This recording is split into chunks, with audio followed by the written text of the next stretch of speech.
bien, on va tourner ensemble dans Hébreux. On va continuer avec c'est le thème général, c'est que Jésus est le même, n'est-ce pas? C'est ce qu'on a regardé ensemble dans les dernières semaines.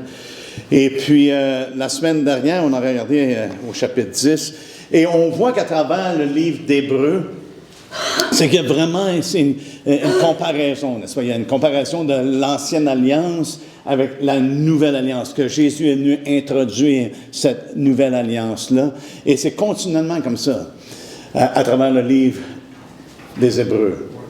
Et puis, c'est important pour nous de vraiment recevoir ce que Jésus est venu faire, ce qu'il est venu accomplir. Et on le voit, et je crois que c'est ce que, dans Hébreux, ça veut emmener justement la supériorité de Christ. Okay? Dieu nous a parlé dans le temps passé par les prophètes, maintenant il nous parle par le Fils. Okay? Il a établi une ancienne alliance, il y avait des ordonnances, maintenant ces ordonnances-là, à comparer de Christ qui est venu instituer une nouvelle alliance. Maintenant cette alliance-là est abolie et elle est vieillie, elle va éventuellement, pour les Hébreux, là, être complètement éliminée dans les pratiques de ces ordonnances-là. Et puis maintenant, Jésus a institué une nouvelle alliance. Et ce qu'on a regardé, non seulement qu'il est le grand souverain sacrificateur, mais qu'il est lui-même le sacrifice. L'ancienne alliance ne pouvait emmener personne à la perfection. Maintenant, Jésus nous amène à la perfection pour toujours. C'est ce que ça nous dit, c'est ce qu'on a regardé ensemble au chapitre 10, au verset 14, ça dit qu'à part une seule offrande, il a emmené à la perfection pour toujours ceux qui sont sanctifiés. Il n'y a absolument rien à ajouter au sacrifice de Christ. Il n'y a rien qui peut remplacer ce sacrifice-là. Il n'y a rien qui peut être ajouté dans le futur. C'est complet, une fois pour toutes. C'est accompli. Donc, c'est ce qu'on a regardé la semaine dernière, sa vie qui a été donnée en sacrifice et qu'il est venu accomplir la volonté de Dieu. Et cette volonté-là, on a regardé ensemble, c'est que nous soyons sanctifiés, mis à part, qu'on pourrait dire, des choses profanes du passé et maintenant pour les choses de Dieu, dédiées à Dieu. Nos vies maintenant sont dédiées à Dieu. Et c'est pour ça que Paul pouvait dire « offrons nos corps comme un sacrifice vivant. » Hein? Et lorsque José a parlé de résurrection, il faut s'entendre que c'est une résurrection en Jésus-Christ en ce moment. Mais il va venir un temps où on va être ressuscité d'entre les morts. Alléluia. Il va venir un temps où on va avoir un corps céleste, un corps glorieux. Amen. Mais maintenant, on est ressuscité à la vie qui est en Jésus-Christ. Hein? Et on a regardé ensemble les mérites de son sacrifice, de ce sang qui a été versé pour nous, qui fait en sorte qu'il ôte les péchés du monde, qu'il ôte nos péchés, que nous sommes purifiés et lavés. Et maintenant, j'ai mentionné que cette semaine, on allait continuer dans ce chapitre-là, au chapitre 10, et si vous voulez bien, on va lire ensemble les versets 24 et 25. Versets, je crois, qui sont extrêmement importants parce qu'ils nous amènent à la nécessité d'être vigilants. D'être vigilants. Ce qui est important, Jésus a accompli toute l'œuvre. Nous n'avons rien et nous ne pouvons rien ajouter à ce que Jésus a accompli. Mais il nous appelle en même temps à être vigilants. Ouais. En tant qu'être humain, Dieu nous a créés. Il a créé les hommes, il les a placés dans le jardin, n'est-ce pas?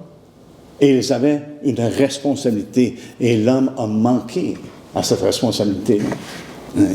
Et maintenant, en Jésus-Christ, on est appelé, on est restauré, on est sanctifié, on est purifié, nous sommes lavés, mais il demeure que nous avons quand même une responsabilité de marcher dans ses voies.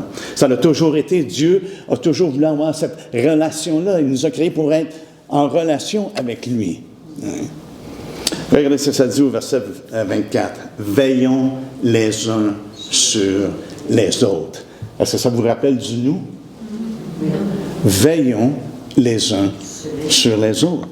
Hein? attentionnés et intentionnés les uns envers les autres, pour le bien des uns des autres. Mais il dit, pour nous exciter à l'amour et aux bonnes œuvres.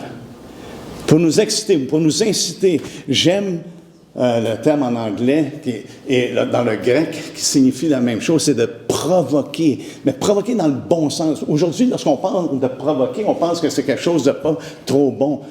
Mais la signification initiale, c'est de provoquer dans la bonne direction, dans les bonnes choses. Veiller les uns sur les autres, afin de nous provoquer les uns les autres. À quoi? À l'amour, ou à la charité et aux bonnes œuvres. Savez-vous quoi? On veut se pousser les uns les autres à accomplir la volonté de Dieu, à accomplir le dessein que Dieu a pour chacun de nous. C'est ça notre but de se rencontrer ensemble, c'est d'élever Christ, d'être reconnaissant que nous sommes en relation avec lui, mais également qu'il nous a emmenés à être une relation ensemble, en tant que corps, les membres les uns des autres.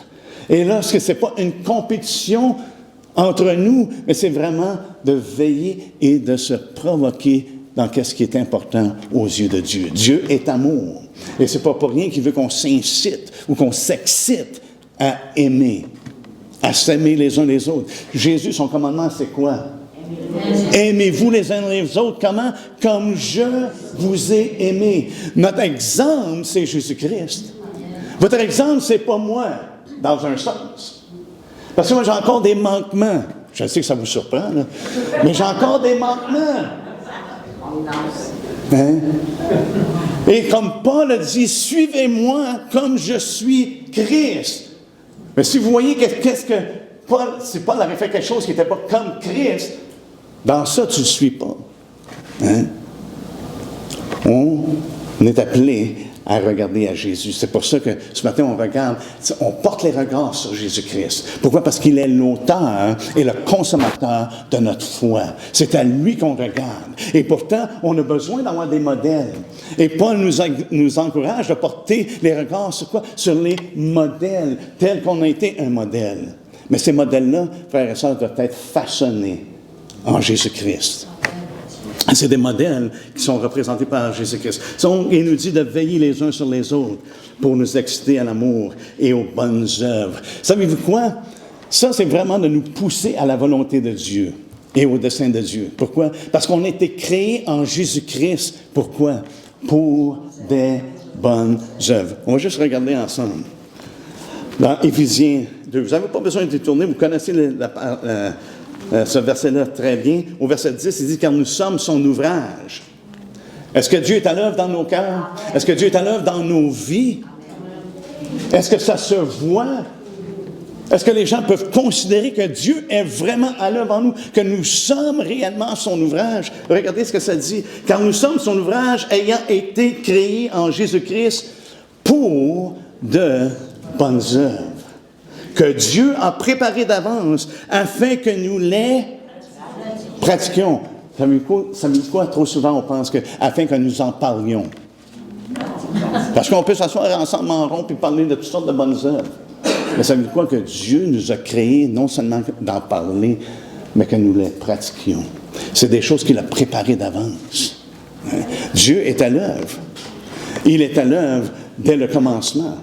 Et dans son plan, dans ses desseins, c'est que nous allions le représenter et que nous allions le rendre visible dans un monde qui ont pratiquement rejeté Dieu, du moins le vrai Dieu, par les œuvres, par l'amour que nous avons les uns pour les autres. C'est ce que Jésus a dit, par l'amour que nous avons les uns pour les autres. Qu'est-ce qui va se passer?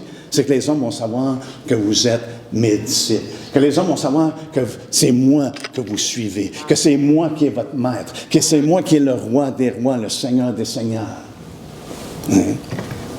Comment? Par l'amour que vous avez les uns pour les autres. Regardez ce que ça dit également dans Tite. Dans Tite 2, ça nous dit, au verset 14, il s'est donné lui-même, parlant de Jésus-Christ, et c'est ce qu'on voit dans Hébreux, il s'est donné lui-même pour nous, afin de nous racheter de toute iniquité et de se faire un peuple qui lui appartienne, purifié purifiés par lui et zélés pour les bonnes œuvres. Oui, l'œuvre de Dieu se manifeste. Et son peuple devient, son peuple également se manifeste. Comment? Par les bonnes œuvres. On est zélé pour les bonnes œuvres. Et ce qui est intéressant que Paul dit à Tite, il dit ces choses. Exhorte et reprend avec une pleine autorité que personne ne te méprise. Hein? Donc, c'est en harmonie avec ce qu'il mentionne dans Hébreu. Hein? De veiller les uns sur les autres. Et en faisant ça, frères et sœurs, on accomplit la volonté de Dieu en se provoquant les uns les autres dans l'amour et dans les bonnes œuvres. Mais regardez également ce que ça dit, n'abandonnons pas. N'abandonnons pas, ça demande de la vigilance, non seulement de veiller, mais de ne pas abandonner. N'abandonnons pas notre assemblée comme c'est la coutume de quelques-uns, mais exhortons-nous réciproquement, et cela d'autant plus que vous voyez s'approcher le jour. Voyez-vous, on peut être ensemble et parler de la fin des temps. On peut dire, on sait que le temps est proche, on sait qu'il revient bientôt. On a-tu hâte qu'il revienne? Amen. Hein? Mais il nous dit quelque chose ici, c'est de s'exhorter. De s'exhorter de ne pas abandonner l'assemblée, de penser qu'on peut être par nous-mêmes. Jésus nous a emmenés ensemble, nous a unis ensemble dans son corps. Nous sommes son corps, dans son Église. Hein? Donc, si on abandonne, parce qu'on est en train d'accomplir la volonté de Dieu. Non. Et c'est pour ça, je crois qu'il est important de se provoquer. Provoquer dans la bonne direction. S'encourager, s'exhorter les uns les autres, dire, il ne faut pas abandonner, il ne faut pas lâcher. Surtout, plus qu'on voit le jour s'approcher. Hein? Plus qu'on voit le jour s'approcher, on doit s'exhorter réciproquement. Ce n'est pas juste une voix, hein? Mais c'est vraiment une voix qui rencontre, n'est-ce pas? C'est réciproque, c'est quelque chose qu'on doit exercer. Hein? On n'est pas appelé à condamner, on est appelé à s'exhorter. Hein? Maintenant, il y a des œuvres de ténèbres que la parole de Dieu nous dit clairement de condamner. Mais entre nous, frères et sœurs, c'est de s'exhorter à marcher avec Jésus, de suivre Jésus-Christ. C'est ce qu'on est appelé à faire en veillant et en exhortant de ne pas abandonner l'assemblée, hein? Mais de s'exhorter de jour en jour. Je pense que c'est, je me souviens plus du passage, là. Mais je veux dire la référence, mais ça nous dit de s'exhorter, je pense que c'est dans Hébreu également, au chapitre 3, de s'exhorter tous les jours. Ouais, tous les jours. C'est réciproque et ça doit être au quotidien. Donc on rencontre toujours des frères et des sœurs durant la semaine. Exhortons-nous, encourageons-nous les uns les autres. Ici, c'est ce que l'Esprit, je crois, communique à travers cette lettre aux Hébreux, hein, qu'on mette en pratique. Et puis après ça, par la suite, il met une mise en garde. Une mise en garde. On est appelé à être vigilant. Hein, au verset 24-25, d'être vigilant. Mais également de faire attention de ne pas être négligent. Et à partir du verset 26, jusqu'à la fin du chapitre, vraiment, c'est une exhortation. Parce qu'il faut se rappeler que l'Esprit nous dit de s'exhorter les uns les autres, n'est-ce pas, en n'abandonnant pas l'assemblée. Et ce qui suit, c'est une exhortation. À partir du verset 26, ça continue d'être une exhortation pour nous. Hein?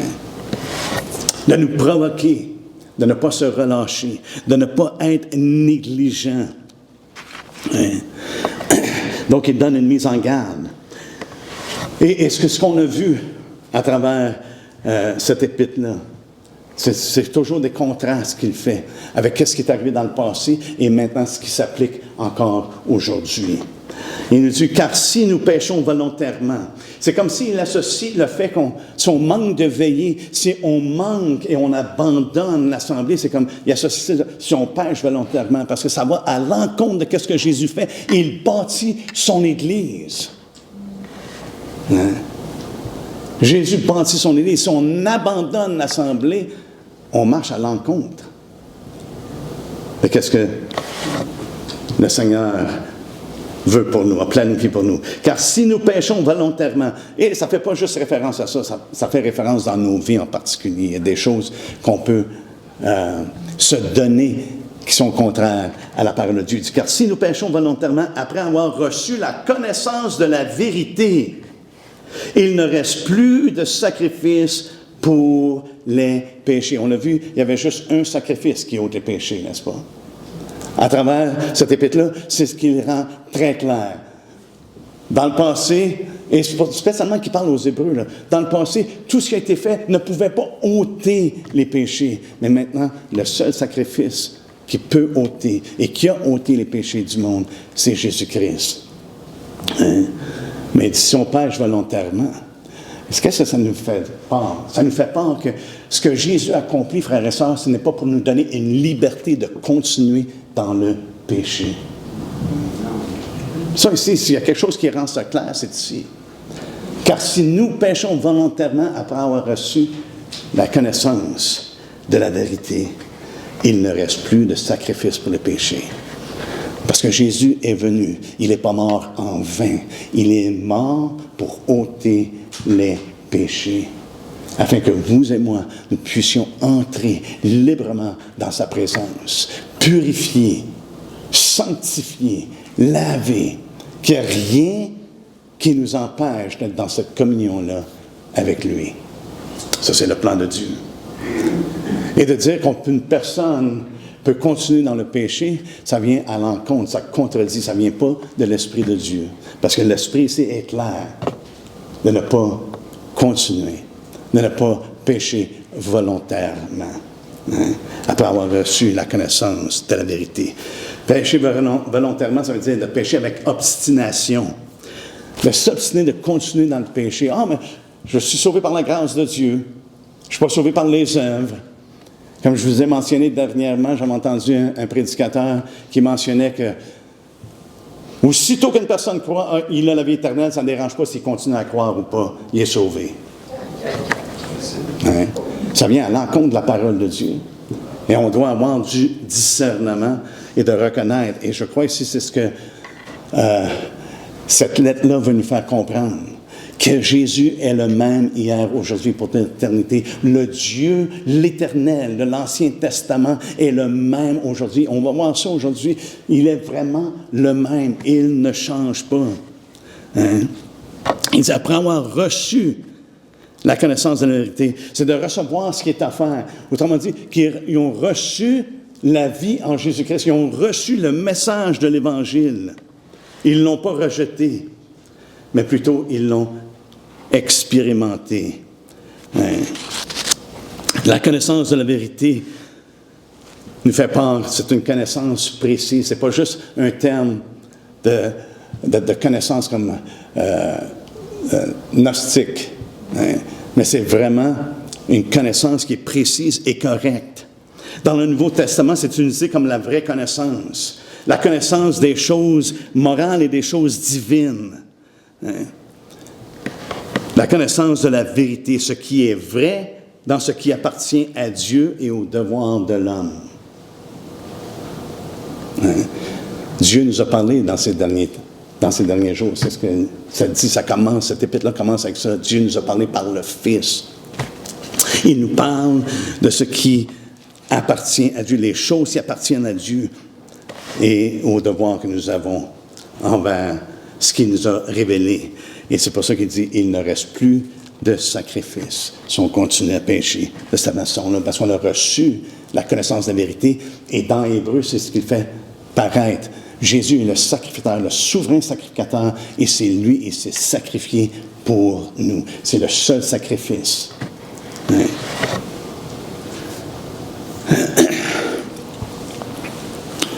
Et comme on voit à la suite, hein, il nous donne vraiment des conséquences qui sont terrifiantes si on néglige ces choses-là.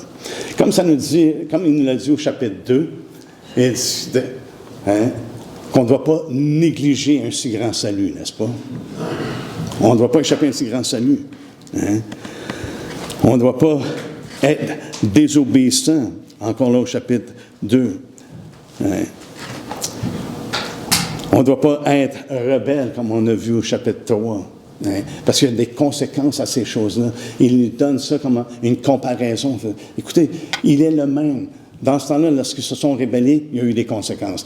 Dans ce temps-là, quand ils ont négligé, il y a eu des conséquences. Et maintenant, il nous met également devant cette réalité-là. Si une personne néglige ce que Christ accomplit et continue dans ses péchés, il y a des choses terrifiantes. Il y a des conséquences terrifiantes. Un terrible jugement, ça nous dit. Regardez ce qu'il dit au verset 27. On va lire le verset 26 en continuité jusqu'au verset 31. « Car si nous péchons volontairement après avoir reçu la connaissance de la vérité, il ne reste plus de sacrifice pour les péchés, mais une attente terrible du jugement et l'ardeur d'un feu qui dévorera les rebelles. » On a vu ça au chapitre 3. Hein? Celui qui a violé la loi de Moïse meurt sans miséricorde sur la déposition de 2 ou 3 témoins. De quel pire châtiment pensez-vous que sera jugé digne celui qui aura foulé aux pieds le Fils de Dieu, qui aura tenu pour profane le sang de l'alliance par lequel il a été sanctifié, et qui aura outragé l'esprit de la grâce, car nous connaissons celui qui a dit « À moi la vengeance, à moi la rétribution, et encore le Seigneur jugera son peuple. » C'est une chose terrible de tomber entre les mains du Dieu vivant. Et les Hébreux auraient absolument saisi ce qu'ils viennent de dire, à cause de tous les exemples qu'ils avaient eus à travers l'histoire du peuple hébreu. Hein? Il aurait saisi. C'est vrai que Dieu a agi puissamment, même dans le châtiment et dans le jugement. Hein? Mais ici, je veux porter votre attention, ça nous dit, quelqu'un aurait tenu le sang pour profane, qui a retenu pour profane le sang de l'alliance par lequel il a été sanctifié. La semaine passée, on a regardé qui est sanctifié. Il fait la distinction entre ceux qui sont sanctifiés et ceux qui ne sont pas sanctifiés.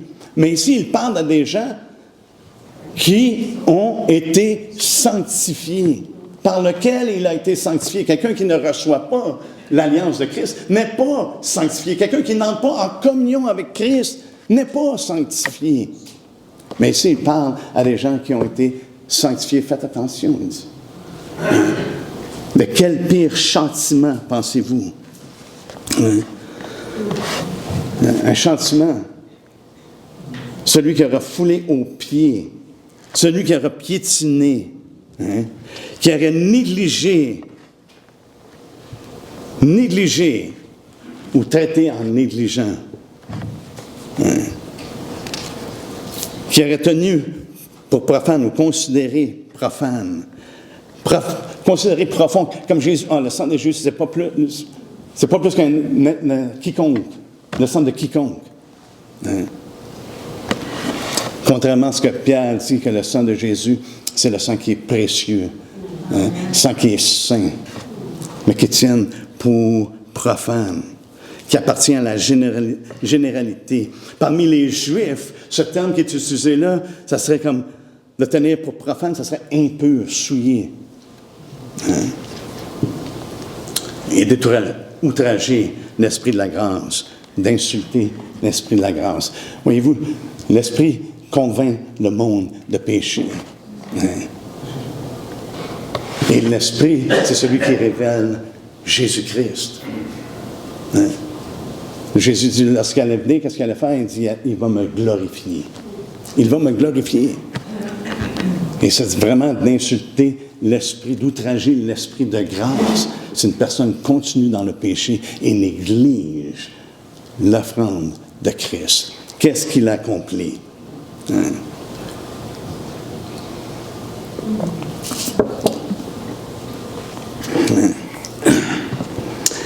Et ça nous dit, ici il nous dit, nous connaissons celui qui a dit, à moi la vengeance. Qu'est-ce qu'il fait référence? Il fait référence à ce qui est ancien. Hein? Il fait référence à celui qui était avec le peuple israélite. Hein? Car nous connaissons celui qui a dit « À moi la vengeance, à moi la rétribution ». Il est le Dieu qui ne change pas. Et c'est justement, il l'a dit au commencement, et par la suite, pas trop longtemps, maintenant, il va le dire également au chapitre 13. Jésus est le même hier, aujourd'hui, et puis pour l'éternité, ou éternellement. Et ça nous dit, le Seigneur jugera qui? Le monde? Moi, il va juger le monde, éventuellement. Mais ça dit, il juge son peuple. C'est une chose terrible de tomber entre les mains du Dieu vivant. Et lorsqu'on regarde l'histoire du peuple à travers les années, Dieu a jugé son peuple. Il y a des choses terribles qui se sont passées parmi le peuple. Et c'est pour ça que, par la suite, ça nous démontre que nous vivons par la foi. Et de vivre par la foi nécessite l'exhortation. On a besoin d'être exhorté, d'être encouragé, d'aller de l'avant et de marcher par la foi. Parce qu'on sert le même Dieu. Il n'a pas changé, mais simplement, il a changé l'alliance maintenant par laquelle on s'approche de Dieu, par laquelle maintenant nous sommes en relation avec lui. Et c'est une œuvre parfaite, c'est une œuvre qui est complète. Il n'y a rien à y ajouter. Et regardez comment est-ce qu'il les exhorte. Parce que notre vie, frères et sœurs, c'est une vie par la foi. Nous marchons, nous vivons par la foi. Et maintenant, à partir du verset 32, il va les exhorter. Il dit, souvenez-vous de ces premiers jours. Il est bon de se rappeler, n'est-ce pas? Il est bon de se rappeler d'où c'est qu'on est venu et comment est-ce que le Seigneur nous a emmenés à lui. Mais là, ici, il les appelle à se souvenir de ces premiers jours. Hein? Ou après avoir été éclairé, après avoir vraiment vu, là. Et je trouve ça intéressant parce que pour moi, ça, c'est le témoignage dans ma vie. Il y en a plusieurs qui m'ont entendu dire à maintes reprises. Pour moi, lorsque je suis venu au Seigneur, c'est comme quelqu'un allumant la lumière. Littéralement. J'étais dans les ténèbres, je ne voyais rien, il n'y avait rien qui faisait du sens. La vie ne voulait absolument rien dire. Et tout d'un coup, par l'œuvre de l'Esprit et à travers sa parole, wow!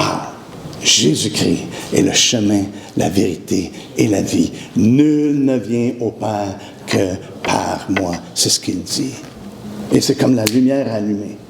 Et j'ai réalisé en lisant les Écritures, hey, c'est des hommes comme moi, des hommes qui ont simplement eu une rencontre avec Dieu, qui ont vraiment tenu à croire tout ce que Dieu a révélé et ils l'ont écrit.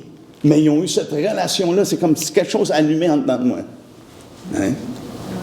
Et c'est, souvenez-vous de ces premiers jours, où après avoir été éclairé, est-ce que vous êtes éclairé ce matin? Voyez-vous, ce n'est pas une religion. On ne veut pas vous emmener dans une religion. Mais on doit être éclairé. Hein? On doit avoir goûté, pris part à l'Esprit de Dieu. Il dit, vous avez soutenu un grand combat au milieu des souffrances. Hein? Oh, wow!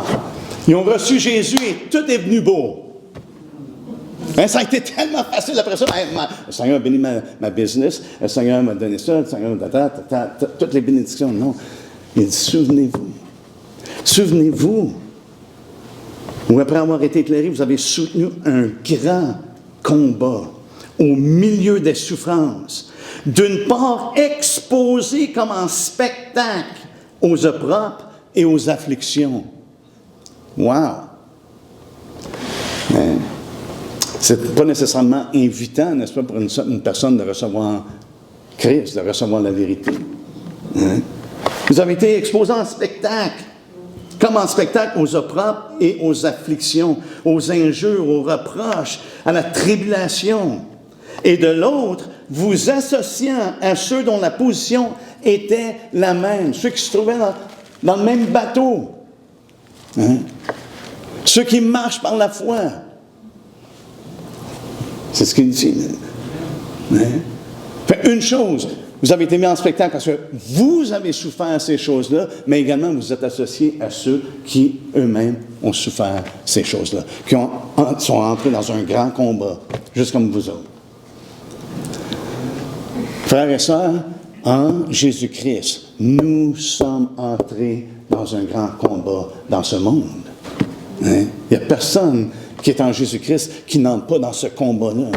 Pourquoi? Parce que c'est un monde qui oppose Dieu. Et donc, ça amène un combat. Et non simplement un combat, mais c'est un grand combat. Et Paul nous dit que notre combat, ce n'est pas contre le sang et la chair, n'est-ce pas? Mais c'est contre les puissances. C'est des choses qu'on ne voit pas avec les yeux, mais qu'on connaît par l'Esprit. Hein? On est en relation avec lui. Hein? Ça nous dit après ça au verset 34, « En effet, vous avez eu de la compassion pour les prisonniers. » Ah, le grand combat a de l'opposition des tribulations qui peut mener à l'emprisonnement. Parce qu'il dit, « Vous avez eu compassion pour les prisonniers. » Hein? Wow! Mais ça nous dit également, « Et vous avez accepté avec joie. » Moi, ça vient me chercher. Et vous avez accepté avec joie l'enlèvement de vos biens. Comment est-ce qu'une personne peut accepter avec joie l'enlèvement de ses biens? Hey, j'ai travaillé fort. Oh, mec, c'est mon confort, c'est mon avenir, c'est ma retraite, quel que soit ce qu'on peut penser, n'est-ce pas? Mais voyez-vous le témoignage de leur relation avec Christ? Que ces choses de ce monde ne valent rien.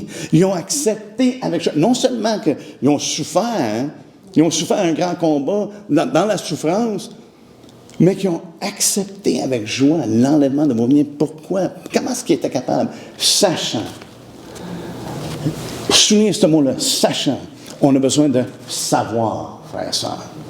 On a besoin de savoir ce que Dieu nous révèle dans sa parole concernant ce qui est à venir. Hein? Jésus nous a dit de ne pas accumuler de trésors sur la terre, n'est-ce pas? Pourquoi? Mais il dit, accumuler dans les airs, parce que ici, ça périt, mais dans les cieux, ça demeure. Et c'est exactement ici ce que ça nous communique. Hein? Ils ont accepté avec joie l'enlèvement de leurs biens, sachant que vous avez des biens meilleurs et qui durent toujours. Alléluia. Si je vous dirais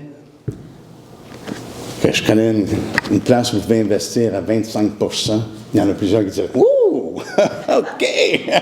25 % de profit! Hein? Ouais. » Mais maintenant, on peut investir dans le royaume de Dieu, dans des biens qui durent toujours. Frères et sœurs, on voit ce qui se passe dans le monde aujourd'hui. C'est pas là qu'on a besoin d'investir. On a besoin d'investir dans le royaume de Dieu. Alléluia. On continue. Hein? Il les exhorte et dit, n'abandonnez donc pas votre assurance à laquelle est attachée une grande rémunération. Une grande rémunération. Alléluia. Car vous avez besoin de persévérance, afin qu'après avoir accompli la volonté de Dieu, après avoir accompli la volonté de Dieu. C'est quoi la volonté de Dieu? Que nous soyons sanctifiés. Comment est-ce que nous sommes sanctifiés? On est sanctifiés en Jésus-Christ. On est sanctifiés parce que nous avons la foi en lui. Hein? Et c'est ce que Paul a reçu comme message, n'est-ce pas? Qui devait emmener les gens. Parce que Jésus leur a dit, il dit qu'ils vont recevoir par la foi en moi le pardon des péchés et l'héritage avec les sanctifiés. Hein? Une grande rémunération qui nous dit ici, on a besoin de persévérer. Hein? Afin qu'après avoir accompli la volonté de Dieu, c'est qu'on persévère, qu'on demeure en lui, vous obteniez ce qui vous est promis. Qu'est-ce qui nous est promis? Est-ce qu'on peut répondre vraiment, qu'est-ce qu'est-ce que Dieu nous a promis? Il nous a promis toutes sortes de choses. Il y a beaucoup de choses, mais ça ne dit pas ses promesses. Ça dit qu'est-ce qui nous a été promis. Et si on regarde dans le livre d'Hébreux, qu'on a considéré maintenant dans les dernières semaines, qu'est-ce qui est promis, frères et sœurs? C'est le salut. Et le contexte nous parle justement de ce salut-là. Nous avons obtenu un salut éternel en Jésus-Christ. C'est ça qui est promis. Un salut éternel. Regardez avec moi. On va continuer. Ça nous dit, on va relire le verset 36. Ça dit, « Car vous avez besoin de persévérance afin qu'après avoir accompli la volonté de Dieu, vous obteniez ce qui vous est promis. » Jésus dit, « Celui qui persévérera jusqu'à la fin sera quoi? Sauvé. » OK? Et maintenant, regardez, encore un peu de temps, celui qui doit venir viendra. Hein? Aussi certain que la mort... Vous souvenez-vous, quand on est marié, il est réservé aux hommes de mourir une seule fois. Puis après ça, quoi? Vient le jugement et Jésus va apparaître. Aussi certain que le jugement vient après la mort, aussi certain que Jésus va apparaître. Il s'est dit, encore un peu de temps, celui qui doit venir viendra et il ne tardera pas, et mon juste vivra par la foi. Mais s'il se retire, mon âme ne prend pas plaisir en lui. Nous ne sommes pas de ceux qui se retirent pour se perdre, mais de ceux qui ont la foi pour sauver leurs âmes. Ce que Dieu a promis, c'est que ceux qui sont en Jésus-Christ reçoivent un salut éternel. Mais doivent persévérer en Jésus-Christ. Et nous avons tout ce qui est nécessaire pour persévérer en demeurant en lui. Aussi simple que ça, on doit demeurer en lui. Parce que Jésus lui-même le dit, celui qui ne demeure pas en lui, qui ne porte pas de fruits, va être retranché et plus tard va être brûlé. Donc, on voit que ici, que ce soit Paul ou Apollo ou un autre apôtre, on voit ce que l'Esprit dit. Ce qui est arrivé dans le passé, comment est-ce que Dieu a agi, et maintenant Dieu étant le même, le Fils étant le même, il nous dit de prendre garde. Il nous dit de faire attention, de ne pas être négligent. Donc on voit que la foi, de vivre par la foi nécessite l'exhortation. On a besoin de s'exhorter réciproquement de jour en jour. Suite à ça, ce qui est intéressant, parce que ça parle vraiment, et mon juste vivra par la foi. Et mon juste vivra par la foi. Et tout de suite, par la suite, qu'est-ce qu'il fait? Il nous donne un chapitre au complet par rapport à la foi. Que les justes vivaient par la foi. Il donne un chapitre au complet de qui? Des témoins. La nuée de témoins dans l'Ancien Testament qui étaient sous la loi, mais qui dans leur cœur vivaient par la foi. Parce que ça nous dit, c'est qu'ils vivent par la foi. Lisons ensemble. On va lire ensemble quelques versets. On ne prendra pas le temps de tout regarder au chapitre 11, parce que vous connaissez bien le chapitre 11. Mais c'est un témoignage de ceux qui vivent par la foi et qui persévèrent malgré toutes les épreuves qu'ils ont vécues. C'est justement le point du chapitre 11, c'est de ceux qui persévèrent, qui héritent les promesses. Ouais. Au verset 1, ça nous dit « Or, la foi est une ferme assurance des choses qu'on espère, une démonstration de celles qu'on ne voit pas. » C'est ça, la foi. Hein? Il n'y a pas de meilleure définition que ça. C'est une ferme assurance. Ce matin, j'espère que vous êtes assis ici et que vous avez une ferme assurance dans l'œuvre que Jésus-Christ a accomplie et qui vous assure le salut éternel. Il l'a promis, il va l'accomplir dans le temps à venir. On est sauvé maintenant par la foi. Mais venir un temps, frères et sœurs, on va être dans sa présence. En réalité. Dans un corps céleste. On va connaître la résurrection d'entre les morts. Alléluia.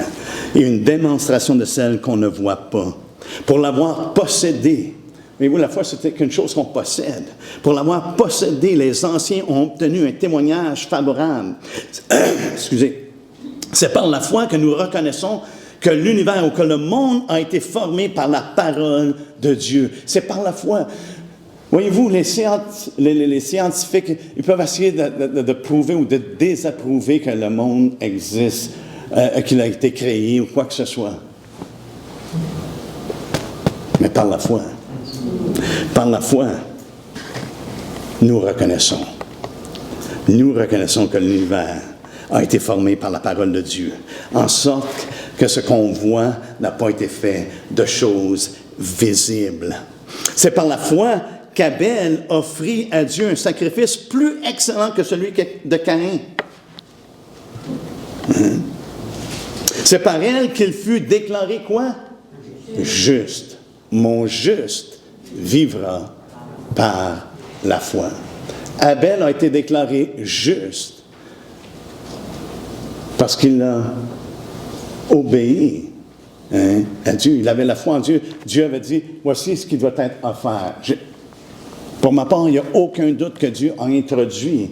Après le péché d'Adam, il leur a donné des vêtements. Les vêtements, c'est de la peau d'animal. Ça venait de la peau d'un animal. Il leur a donné des vêtements. Et je crois qu'il les a instruits maintenant ce qu'ils devaient faire. Pour Caïn, d'offrir, parce que ça nous dit Caïn lui a offert une chose. Il était le premier-né. Il a offert, c'est lui en premier qui a offert. Et par la suite, Abel, lui, a offert de son troupeau. Je crois qu'il a accompli ce que Dieu demandait. Et ça, le fait qu'il a simplement fait ce que Dieu a demandé, il a été déclaré juste, parce qu'il l'a fait par la foi. Dieu approuvant ses offrandes, et c'est par elle qu'il parle encore quoique mort. C'est par la foi qu'Enoch fut enlevé pour qu'il ne voie point la mort, et il ne parut plus parce que Dieu l'avait enlevé, car avant son enlèvement, il avait reçu le témoignage qu'il était agréable à Dieu. Or, sans la foi, il est impossible de lui être agréable. Car il faut que celui qui s'approche de Dieu croit que Dieu existe et qu'il est le rémunérateur de ceux qui le cherchent. C'est par la foi que Noé, divinement averti des choses qu'on ne voyait pas encore, et saisi d'une crainte respectueuse, construisit une arche pour sauver sa famille. C'est par elle qu'il condamna le monde et devient quoi? Héritier de la justice qui s'obtient par la foi. Et ça, c'est le thème, frères et sœurs, du Nouveau Testament. La foi. La justice s'obtient par la foi. Paul en parle même, il donne son propre témoignage. Et pour lui, je ne veux pas essayer de me justifier par la loi. Et il était un pharisien des pharisiens, mais il dit, c'est la justice de Dieu qui s'obtient par la foi.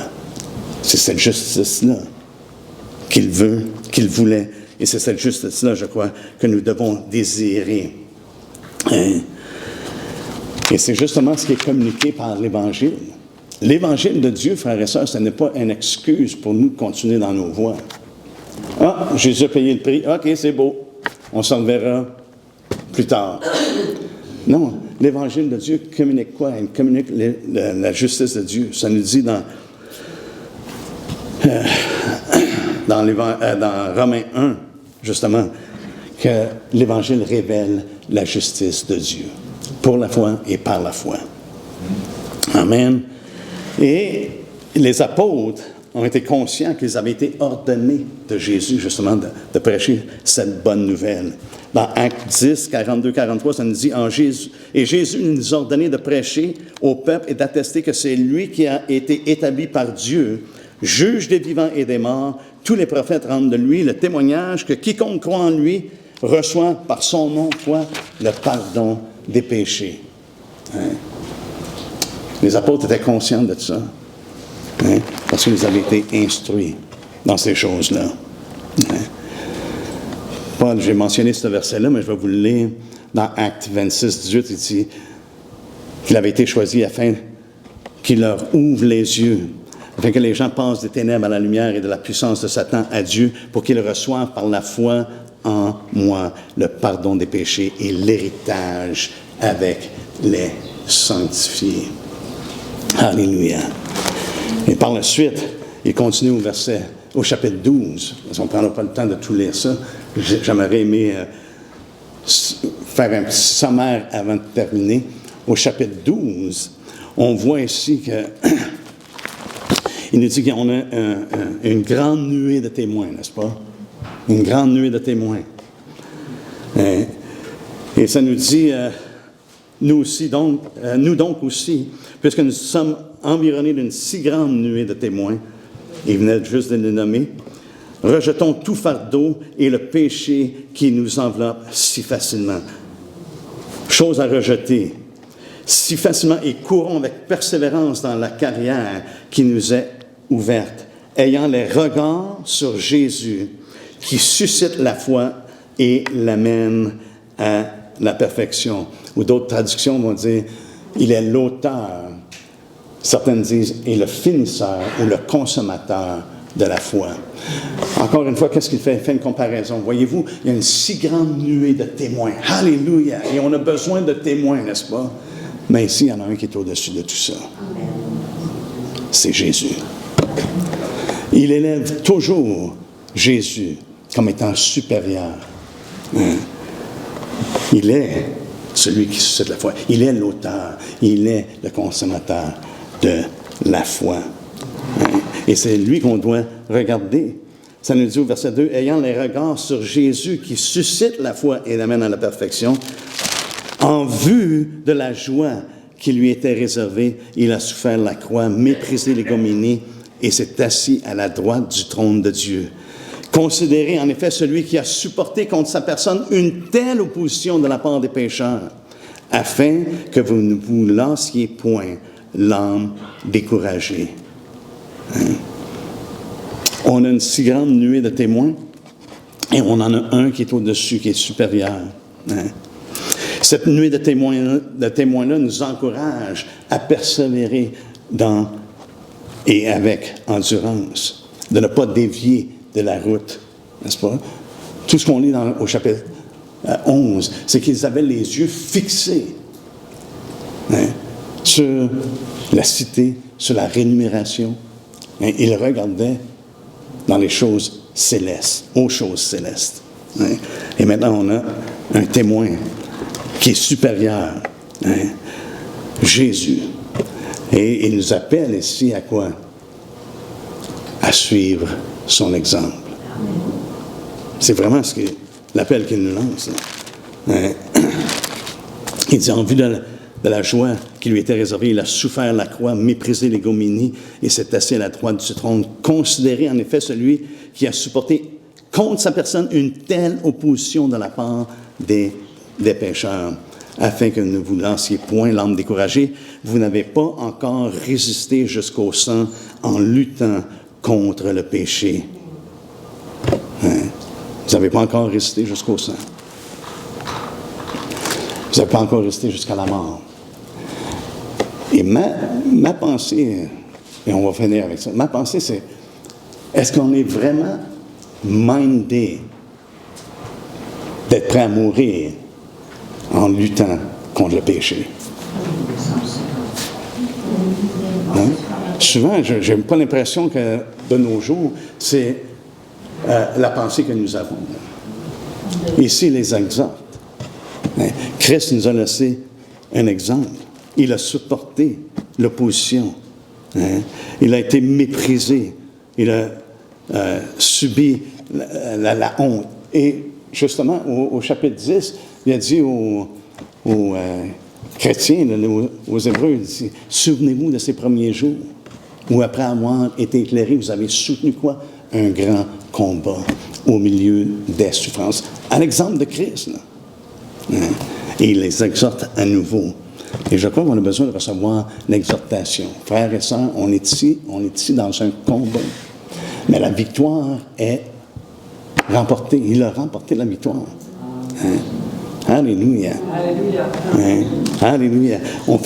On est juste de passage. On est juste de passage. Et à partir du verset 5, il nous rappelle l'amour du Seigneur. Et l'amour du Seigneur peut comprendre le châtiment, n'est-ce pas? Il nous châtie. Pourquoi? Parce qu'il nous aime, parce qu'il veut qu'on soit plus comme lui. qu'on devienne de plus en plus comme lui. On sait que ce n'est pas plaisant dans ce temps-là, mais il le fait par amour pour nous. Et encore une fois, à partir du verset 12, ou du chapitre 12, verset 12, il nous rappelle justement et nous exhorte à la vigilance. Ça nous dit fortifiez donc vos mains languissantes et vos genoux affaiblis. Ça fait que c'est toujours dans un esprit d'exhorter les gens à s'approcher de Dieu, malgré les souffrances que ça peut emmener. On va simplement lire le verset 14, ça dit « Recherchez la paix avec tous et la sanctification sans laquelle personne ne verra le Seigneur.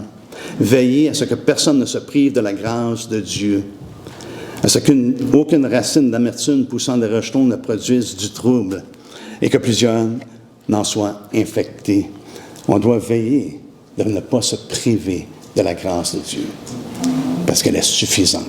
Elle est suffisante pour nous de vivre dans ce monde. Amen. Et de vivre dans la victoire que le Seigneur a pourvue. On pourrait continuer, mais on va laisser ça là. Parce qu'il y a tellement de choses. Je le lis, puis je le relis, puis il y a toutes sortes de choses qui me viennent à l'esprit concernant ce que ça nous dit dans Hébreu. Hein? Mais on doit avoir un oreille pour entendre ce que l'Esprit dit et de recevoir son enseignement. Qu'est-ce qu'il nous a enseigné ici? Voyez-vous, on a besoin de prendre la parole de Dieu pour qu'est-ce qu'elle nous dit. Et c'est ce qu'elle nous dit et par mon explication, ça vient minimiser ou banaliser ce qui est dit, faire ça, rejeter ce que je suis en train de dire. Mais plutôt, si on prend ce qui est dit et on le reçoit, qu'on en soit béni. Parce que c'est des exhortations qui nous sont données dans le livre d'Hébreu. Amen. Est-ce qu'on peut se lever ensemble?